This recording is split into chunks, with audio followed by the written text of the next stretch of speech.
In this episode, we talk with Jason Hornung about how he's getting a 400% ROAS on a long-form creative Facebook ad to a long-form sales page to $1 trial. No VSL, no webinars, super simple funnel. I think you're going to really love it when he unveils the entire thing. The other thing Jason talks about in this episode is some principles around how to think about how much you should be investing into testing, not only testing funnels, but testing creative, testing your overall media and audiences, and how to really think about being disciplined into allocating budget and managing the finances in your media. So with that being said, let's get into it. And for me, I've scaled as high as at one point I was at about 70,000 a month pretty consistently. This was back in 2016 to 2017. I had a webinar for like 18 months that just crushed it, you know. And I remember that. I remember you talking to you about it, and it was just like this. It was like this thing like you just didn't touch. It was just like running there. Mm-hmm. I did. Like every time I talk to you about it, you're like, "Oh yeah, that thing." Yeah, and then I just kind of slowly let it die, and yeah. And then spent 2 years resuscitating it all after I realized that I should have let the agency go instead of my information product business go.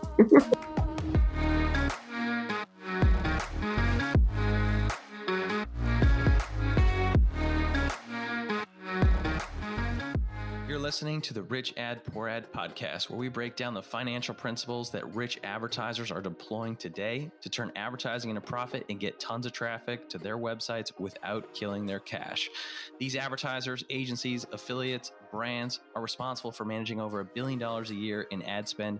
You'll hear about what's working for them today, their rich ads, and we'll roast their epic failures and crappy ads on the internet with poor ads. Let's get into it. Welcome to another episode of the Rich Ad Poor Ad podcast. This is your host, Zach Johnson. And in today's episode, Mr. DC, we're going to be talking with one of the Facebook ad legends. Ooh. He's now the founder, CEO, and extraordinaire of the Academy of Advertising. But really, he needs no introduction because he's worked with literally all the biggest names in online marketing and info, from Frank Kern, Mike Dillard, Sam Ovens. The list just goes on and on and on. And we're going to dive into it today. I think I've known our guest today probably for, maybe at least 5-6 years. He was one of the first people I called back in my days at Lead Pages when I needed help with managing ads there. So, guy's been super generous with his time and really helped thousands of people. I think at this point are following his strategies. Without further ado, I'm so excited to have on the show. Should we bring him on, or should we just hype it up? Continue to hype it up. Keep hyping it up. Just keep hyping it up. All right. Jason Hornung, how you doing, man? Thanks for being here. Dude, I totally forgot about the fact that you would incessantly private message me when you worked at Lead Pages. Jason, you were amazing. You're amazing. Oh my gosh, man. Well, I'm excited to have you on. Tell everybody a little bit about what you're up to these days, because it's pretty cool, man. I'm a fan of it. I'm on your site right now, and surprisingly and sadly, it's not Facebook ad agency as management services. So give everybody an update. Yeah, so I got out of the doing the ads management myself. I sold the agency to a business partner of mine, Aaron Parkinson, who's a really accomplished marketer in his own right, and he kind of took over the team. And because really what I love doing is training and consulting. So I moved into a consulting role with the agency. I still technically work there with them, but I just meet with the media buying team once a week, and then I talk with them on overall account strategy. We look at different issues they may be seeing inside of certain accounts and coming up with plans of action for how we go about tackling those problems. So that's what I spend my days doing these days is I can have a handful of consulting clients I work with, And then out of the Academy of Advertising, I run a program called Profit Society, which is basically a coaching program for like entrepreneurs running their own ads, media buyers, and agency owners. And what people get is access to all of my training materials that I am constantly creating and have been creating since 2013. And they get access to me directly through a private Facebook group where they can get help on anything going on in their campaigns. And I just spend my days in the trenches helping people out while running my own ads for Academy of Advertising. Plus, I own a company that creates drinks out of mushrooms, actually, and I run the ads and stuff for that. Huh. What? What? Yeah. Yeah. What? I did not know this. What's the name of that company? It's called Up Level. I started with my buddy Jeremy Sando back in the beginning of 2019. What we did was we created a product called Focus Up that's made out of a bunch of adaptogenic mushrooms, herbs, and roots. It's 100% organic, 100% vegan, 100% keto. And what the main two ingredients are lion's mane and cordyceps mushrooms. And what these mushrooms have been proven to do is when you use them in combination with the other ingredients that in our proprietary blends, they give you can get the same energy and focus and stuff that you get from drinking coffee, but you don't get any of the downside, like jitters, upset stomach, nervousness, things like that. Pipping. It tastes like a freaking latte. But if you can't tell, I'm selling my product right now on this podcast. Dude, I tell my wife, I'm like, there's only three ways I know my coffee's working. It tastes good, I have energy, and I have to take a shit. Yep. So you get 2 out of the 3 with this one. Which ones you don't get. Which one's the pro and which one's the con? We don't know. Yeah. Yeah, this looks cool, man. Is this Up Level Shop? Yep. Yeah. Mm-hmm. I'm gonna try it. With no vowels. There's no E's in Up Level. It's just UPLVL. Yeah. Mm-hmm. Yeah. That was cool, man. For us to get the trademark. Yeah, exactly. And it was also the only way I could fit the whole company name on the license plate on my car too. Hey. Oh yeah. Oh, that's awesome, man. Well, I'm excited, man. You've seen a ton of ad campaigns, like for a long ass time. So let's dive into this rich ad. What's working now? Bring it home, man. Break down this ad for us.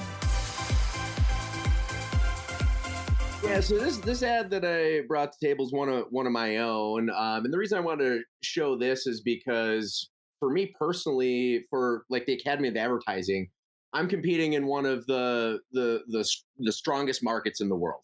I'm selling to people that are hyper aware of every single marketing strategy and tactic that's available. They're super, super, super skeptical, and they're hit with millions of other offers similar to mine every single day.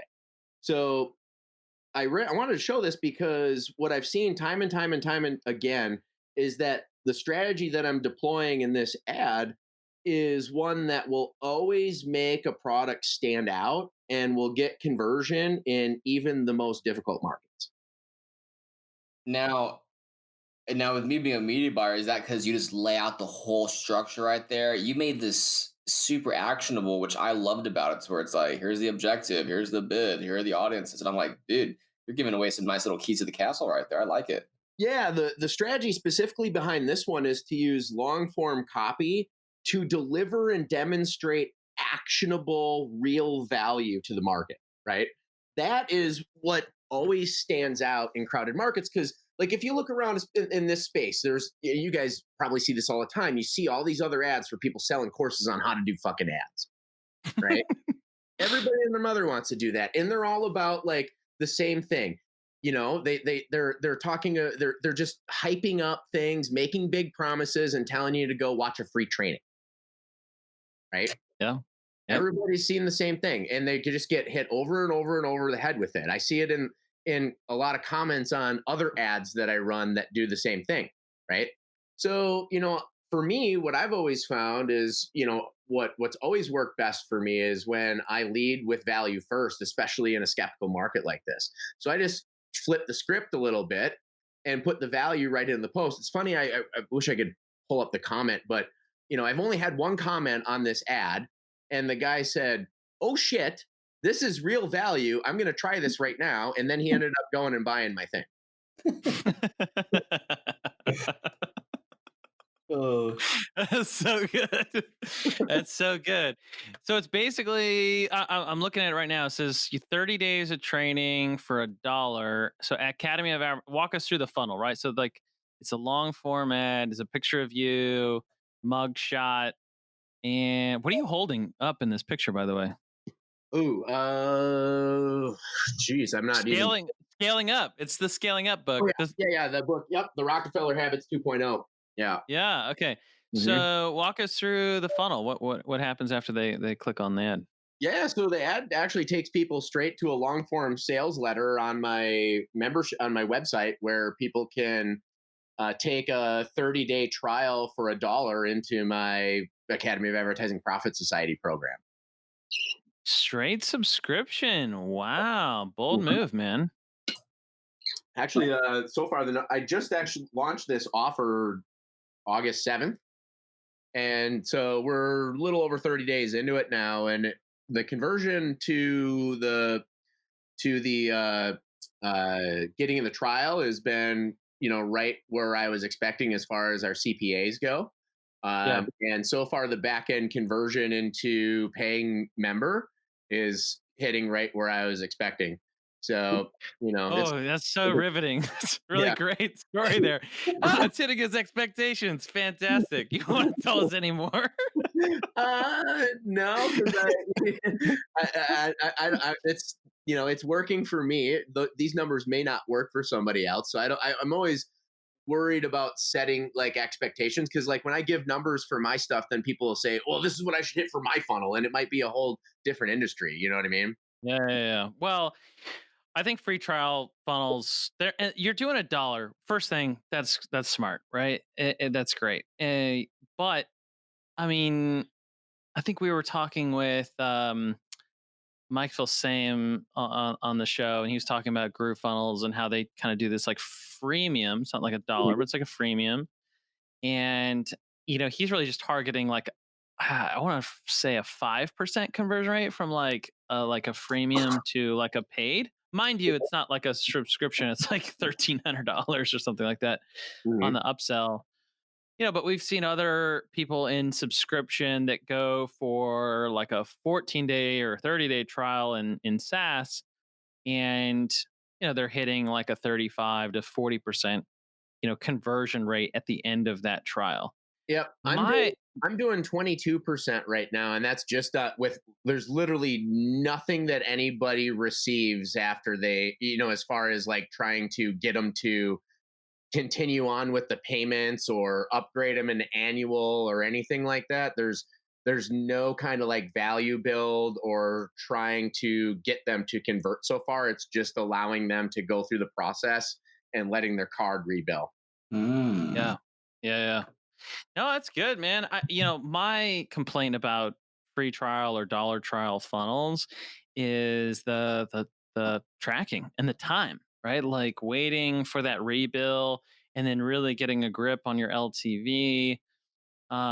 It's Well, is they're it's pretty. not They're easy. actually remarkably easy to understand once you see the patterns and how they operate. Okay, so what what happens with subscription plans, and this is across like any industry, and it's pretty much every price point I've seen, from like $47 all the way up to $300 a month, like mine is. Yeah. You'll have on average 3 payments that you'll collect from everybody. Yeah. Okay, so if I got a $300 a month plan, then when I'm plotting my funnel, I'm assuming I'm going to have a $900 LCV in Hmm. 90 Mm. days. Right, so that's what I operate under, and then I look at, okay, well, if I want to achieve a 4-to-1 return on my ad spend over that time frame, right, it's not going to be day one, but over that lifespan, then what I do is I set, 1/4 of that mark as my CPA goal on the front end. Mm.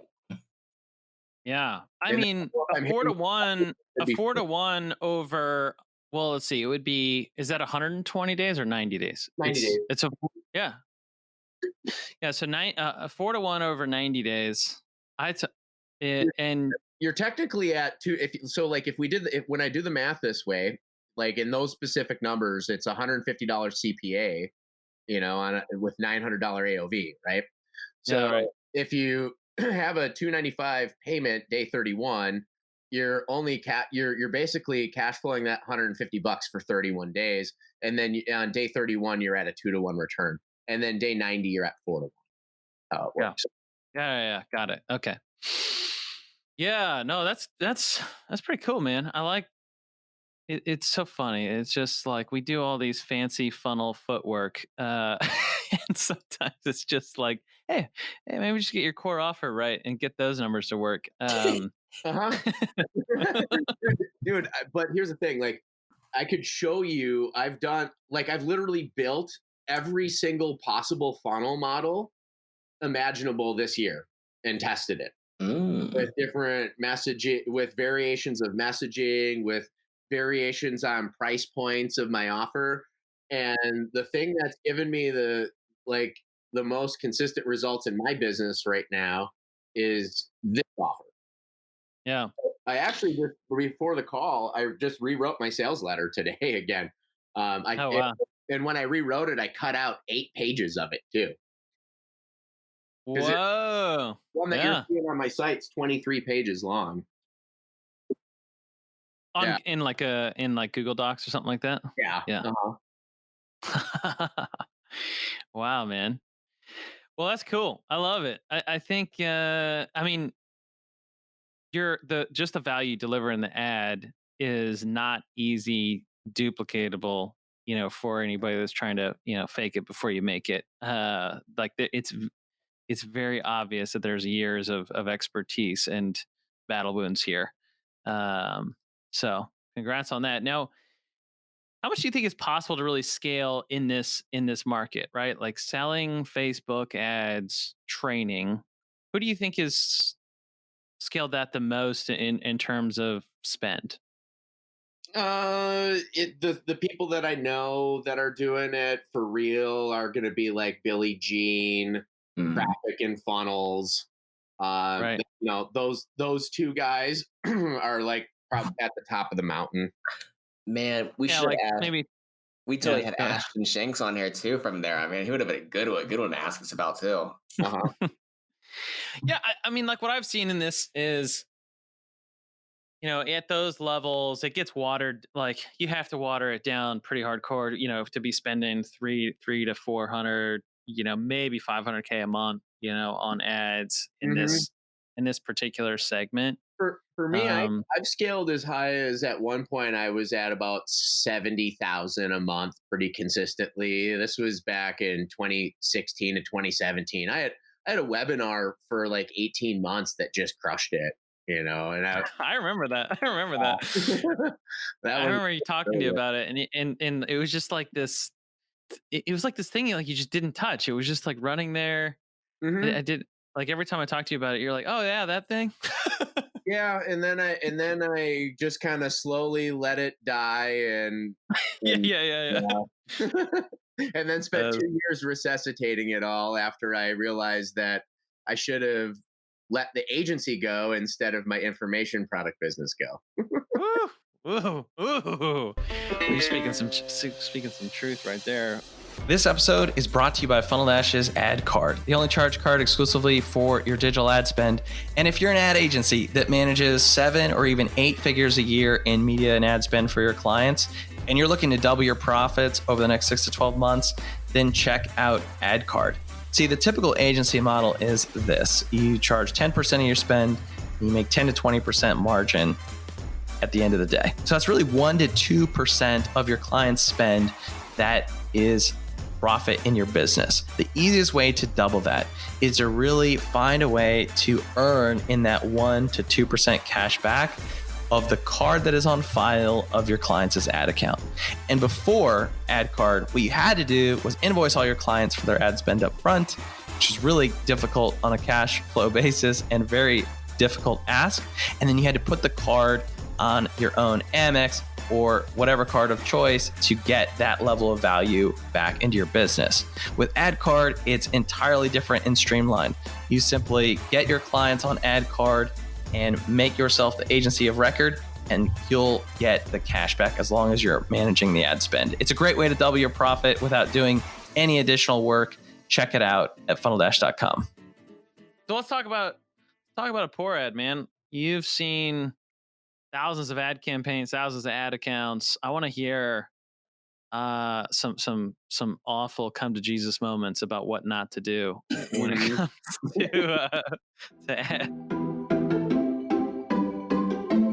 Well, it's funny. I see a lot of real common mistakes from people that they make where they, and they wonder why their stuff doesn't work, right? And Yeah.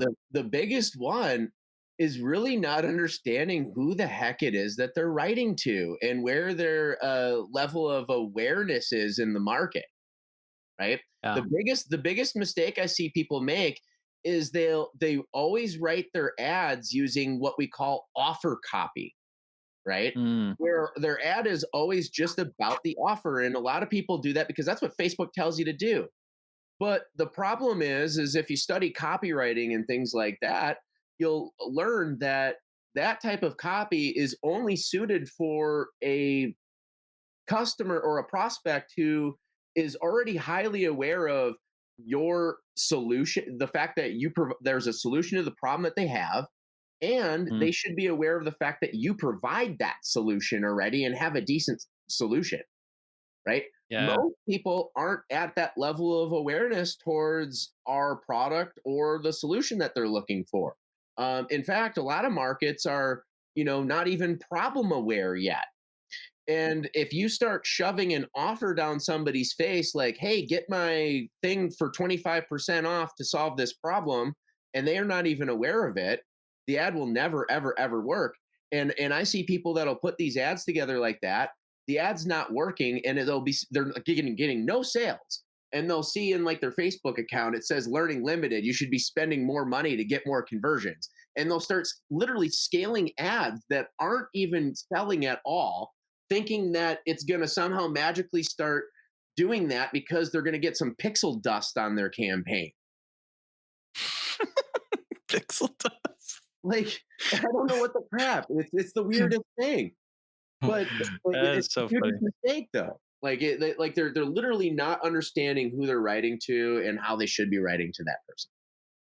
I think, Jason, you're just really just a copywriter guised as a Facebook ad expert. Like you're just I am. That's how I got my start. Copywriting. dude.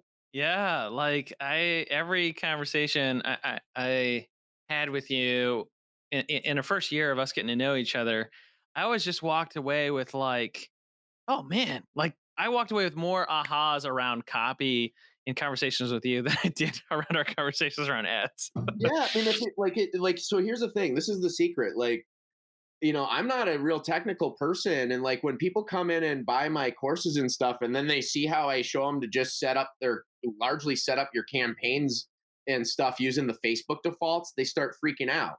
Mhm. Because it's not about like these campaigns are not about the settings. It's not about the pixel. Like a lot of people think you can take a turd and stick it into the Facebook machine and it's going to spit out money because it Yeah. put pixel dust on it. It's not. That's not what happens. Like the Mhm. only and here's the other thing that people need to understand: that pixel dust is going away soon. Yeah. Pixel's going to be kaput soon, and then people are going to be really screwed in their own minds. But they're not, Mhm. because you don't Mhm. like what makes the conversion is people don't understand. You're putting an ad in front of a person. It's still a person that's sitting in front of their phone or a computer, right? That Yeah. person, their brain responds to stimuli no different than it had when that brain was first created tens of thousands of years ago. Mm. So what we need to understand to do advertising properly is we need to understand human behavior and psychology. That's it. And if we can Mhm. compare those two things with copywriting, then we can't help but win, because all we have to do is put the right message in front of the right audience at the right time. And it's so infinitely easy to do that with Facebook. It doesn't matter if you got the pixel working, it doesn't matter if you have super detailed targeting or not. It doesn't. Mhm. Yeah. I I mean, love look, I this. just want to Dylan's all kinds of excited right now. The, I want to point out that what you pulled off here with Academy of Advertising is a long form ad with a picture, no video, to a long form sales page to a dollar trial, no video. Yeah. Like, how freeing is that for you in terms of being able to like optimize your own funnel and like I just love funnels where like you don't have to go and re-record a video. Like, Yeah. it's Well, just, this is another thing that I teach my students, right? Like, because this is a huge mistake I see people make when they're trying to get an offer to work, right? Like, mhm, they'll think, oh, I need to create a video or I need to record this webinar, right? But yet again, yeah. they still have no idea what their messaging is that's going to sell, right? Mhm. And another thing that's kind of a caveat that's a secret is that shit changes over time really rapidly, right? Like, that's why I was saying to you guys, I just rewrote my sales letter right before we got on this call. And this is literally the fourth version of this sales letter that I've written this year, Yeah, wow. right? And it's Wow. all from modifying and adjusting and learning about what my clients are needing, what they're responding to right now, and how I can frame my offer properly around that. And the more I dial it in, the higher the conversion goes, right? Mm. Eh, That's it. It's all about the That's awesome, man. messaging, and you should do that all with text first. And that, because if you can't send somebody from an ad straight to a sales page and get them to convert, it ain't gonna work in a video, homie. Homie. Hey. Hey, homie. I love It it. ain't gonna work in that video. The amount of sound bites for this podcast is like epic right now, just so y'all know. This is what I do all day long. Wow, I love it, man. Well, one of the other things that you're quite talented at, Mr. Jason, Oh, is you're really stroking my ego today. Yeah. uh, it's really, like I think you're pretty good with finances and um, both personally and professionally, and also on the media buying side. So this podcast hangs at the intersection of finance and marketing. We're trying to help those advertisers stuck doing marketing math to get a little bit of education here on Yeah. how to think about managing, investing in growth and investing in split test, investing into creative, investing into their business, and managing cash flow. So what are some of the principles that you've learned along the way that you could share with the audience? Sure. I'll share with you a few, and I'll start on like the big picture business level first. Yeah. So, from a business perspective, I went about this route with being able to make sure that my business always has enough cash flow. Okay. So the first is you got to get profitability obviously coming into your company. So you focus on profit first. Then as soon as you have profit, if you have any debt service, I take 50% of of the amount of profit every month and I pay down debt service until that's paid off completely. Right. The other 50% gets reinvested back into the business and advertising. Okay. That's how I operate into the get-go. We Then had a war story. I'm sorry to interrupt. We had a war story of a guy on here, that was an agency. He was $1 million in debt, Mm. several years into his agency, and it took him 2 years, I think, to like kind of crawl back out of it, and had to stay incredibly disciplined Mhm. to to to get out of it. Right now, there's good and there's bad uses of debt. We're not going to get into that, but I feel like there's a lot going out, in the world right now of just like all debt. Like everybody just assumes that debt is used for growth and that it should Oh, no, justify the dude. the cost. Not at all. And yeah. Not at all. I've bootstrapped 3 7-figure businesses now. I have never taken Yeah. a dollar from anybody. I've never gone into debt on any business. Yeah. Right. So And who you get, you just like giving out debt advice to everybody else that's in debt.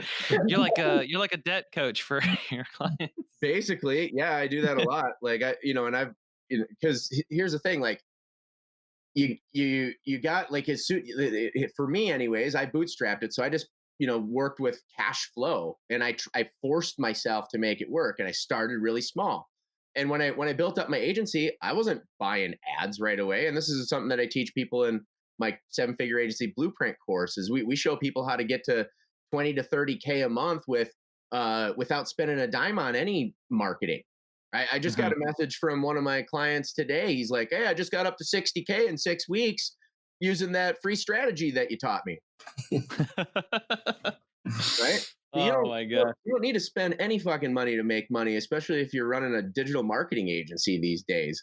Like that's how I built my thing up. I got to like 20, 30 grand without spending any money, just doing elbow grease, working, my network and using some of the strategies that are available online today. And I got people coming to me, built it up. And then I did a lot of all the work in the get-go. Right. And then I started hiring people, meanwhile, making sure I could always pay myself. And then once I had profitability coming through, I took 50%, paid off all my debt till my debt was paid off. I took the other 50% and I put that into advertising for accelerated growth.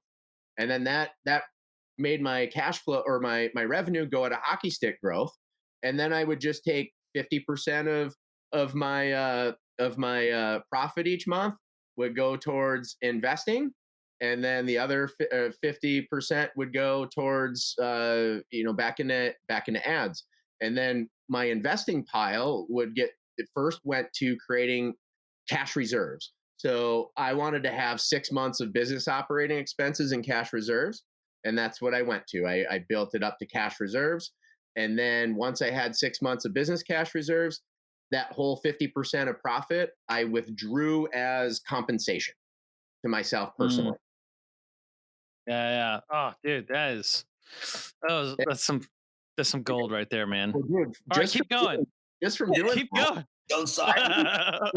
so I was able to take a $200,000 pile of cash that I started with in 2016, and I've grown that to like 1.6 million. In that time, With TikTok ads. No, I'm just kidding. no, not with that. With investing, with stocks and stuff. Yeah. Yeah, dude, that's awesome, man. We're gonna do like a whole nother podcast on your investing strategies here. Yeah, I run my investment. It's a lot like I do ad campaigns. You actually alluded to that before we got on the call, but you didn't know. But that's exactly how I approach it. Yeah. Yeah, that was awesome, man. Do you sit on them? We were also. Or, do you sit on these? Or are they pretty quick pace trades? Oh yeah, Dylan wants to get into it right now. He's like, "Hey, so what's your portfolio?" I just did all the Robinhood. Most of my stuff is buy and hold. Like I've only like sold stuff a few times. So I also use some proprietary algorithms that are remarkably accurate.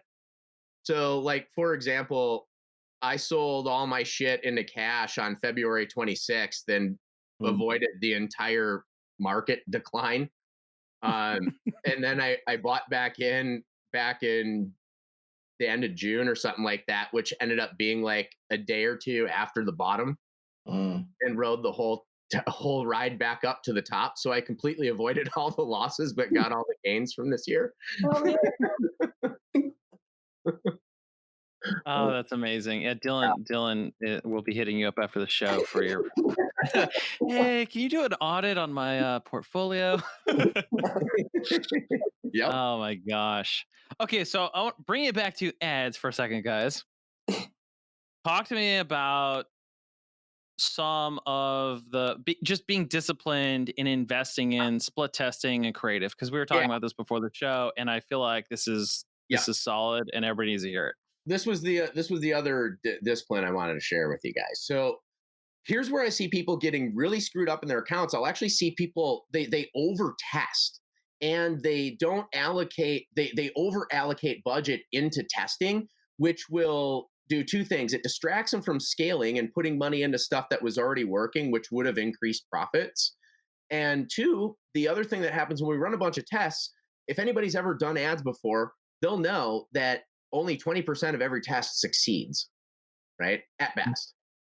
Right. So when you're running a bunch of tests, you're going to have a whole 80% of them are going to be failures. So you're going to have 80% of all of this money that you're spending that's going to have a negative return. And so I see people like putting up way too much money towards testing, especially when they've got accounts that are working, and they'll keep their account constantly in this state of like being at like break even or like maybe 1.2 to 1.4 ROAS, and they just can't figure out why. And I got to tell them, well, stupid, it's because you're testing too much. You're spending $1,000 a day on the stuff that's working, and you're spending $1,400 on shit that's not. Right. So in order to have the proper balancing of testing, I tell clients in a scenario where you have an account where you have stuff that is working, it's producing the results that you're looking for, right? You need to make sure that you have no more than 20% of whatever's running towards the stuff that's working, you are allocating towards any test period. Right. So if you're $100 a day testing, you know? Yes. Well, I want to add to this because yes, this is true on the media testing, but I think it's even worse on the funnel and the creative side. Oh yeah. I think that it like exponentially worse, right? Like people will throw down crazy amounts on video ads these days, as well as an entirely different funnel, right? I mean, let's just talk about yourself for a second, Jason, because you literally said this year I tested 4 different funnels before I found the one that was working. Oh right? No, well, that's 4 versions of my sales letter. I've tested every funnel imaginable this year. Right. So, like, what was the investment there? Like, I think you're doing a lot of your own stuff these days. So, like, cost out of the door, maybe a little bit more minimal. I don't know, but like, how much were you willing to really invest to get the funnel right relative to the media? Because that's where I feel like a lot of people get lost, and I'm, definitely one of these people that like I'll just continue to overinvest in different funnels to get the unit economics that I want, right? Chasing that. Yeah. So for me, it's a little bit more feasible because I have a tech team on retainer that does all my stuff for me. Now, it's hard for me to say how much I've spent exactly on those funnels because I pay a flat fee and then I pay per hour if I go over. So what I can tell you is I'm definitely more than $70,000 into development costs this year, to those guys, and they build all my funnels for me. Now, what I would definitely say to people is if you run a test and you somehow determine you need a new funnel, you should really be using a thing like drop funnels or some kind, or lead pages or click funnels or something, so that you can deploy those on there and do it yourself versus paying somebody a whole bunch of money to build those funnels for you. Because, like I go through funnels like underwear. And that's the thing. And the funnel, here's another piece is a lot of people think, they put an offer out and they put it in a certain funnel and they think, oh, it's the funnel that needs to change. No, that's not right. And that's a big mistake, right? So you really, the funnel, the reason I have all these different funnels is because I have to use everything, and I'm using also different things for different applications, right? In my business, I have to be able to prove that these things do and don't work in what scenarios and show people how, right? So it's essential for me to keep doing all of these things. I'm not even done with all of them, but I also cycle through all this stuff to find out what works the best for my business. And then once I got something that hits my numbers, I stop funnel testing entirely and I focus on that one funnel that's given me the results that I want. And then I fine tune it. That's why now I'm on the 4th version of my sales letter, because I find, I settled on the model that works the best for me is go and add to sales letter. Right. And so now I'm on the 4th version of that. How much should somebody spend on creative relative to their ad budget, percentage wise? Like almost nothing. I mean, I don't pay anybody to build ads for me. All my photos I shoot myself on my phone, or like will gosh, what the heck? I'll use the stock photos that they give you inside of there for free. I use the little Facebook video editor thing to like take photos and make them into videos, or I'll shoot a little video on my own iPhone, but And now let's assume that not everybody is Jason Hornung who can crush his own Facebook ads, right? Because let's be honest, man, like not everybody has that same level of skill set, right? So like, let's just say for a brand that's working with maybe an agency or they've got a team in house, right? And they've got to work with a creative team because they're not you. Like, if you were to put a number on it, what would it be? If I'm spending $1,000 a day, 30 grand a month, give me just like dollars. How much should I be spending on creative? wow, that's a tough question, because for me, I would say zero, right? Like, Yeah. zero. I mean, because like if you've got if you've got an in-house team and you're selling a product, for example, your damn in-house team should be able to get their phones out or a camera out that the company has and take every stinking photo you would ever need. Mm-hmm. And if they can't Yeah. do that, then you got stock images, you got stock videos. There's like most of the stuff that I'm seeing out there that works is all just stock. It's not like, custom super high end 4K video that's shot by professional cinematography, Yeah. It's- Yeah. that stuff doesn't work usually. Usually. Jason, you just crushed this episode, man. You've been an amazing guest. Let's just promote your program now, and let's give everybody an affiliate link and pay us 100% commission, because this has been absolutely fantastic. I'll send $1. Sign up. Oh my gosh. About me. Yeah, sign up now. academyofadvertising.com.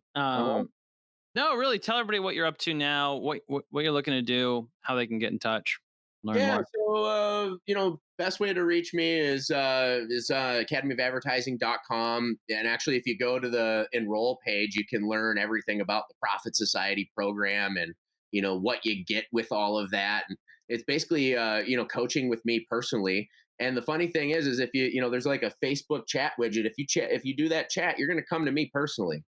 Like I don't have a big team. Like I have two people that work in my business. One of them's my 23-year-old daughter who does our customer service, and the other is my wife Heather, who does all the financial paperwork and stuff with our attorney stuff. So That is amazing. yeah, people will be able to chat with me, and they'll think it's not me, but it really is me. I'm literally sending you all kinds of messages like right now as we're chatting. This is amazing. All right, man. Thank you so much. You've been an amazing guest. Go check out academyofadvertising.com. Go chat with Jason. And it's always a pleasure, man. Thank you so much. All right, thanks for having me. I hope this was valuable for everybody, and I hope I made you laugh today, Zach. Thanks, dude. All right, see ya. Thanks so much for listening to another episode of the Rich Ad Poor Ad podcast. If you're like me and listen to podcasts on the go ahead and subscribe on Apple Podcasts, Spotify, YouTube, and richadpoorad.com/podcast. And if you absolutely love the show, go ahead and leave a review and a comment, share with a friend. If you do, take a copy, screenshot of it, email me, Zach@funneldash.com, show me you left a review, and I'll give you a free copy of the Rich Ad Poor Ad book. To learn more about the book, go to richadpoorad.com. To leave a review, go to richadpoorad.com/review. Thanks again.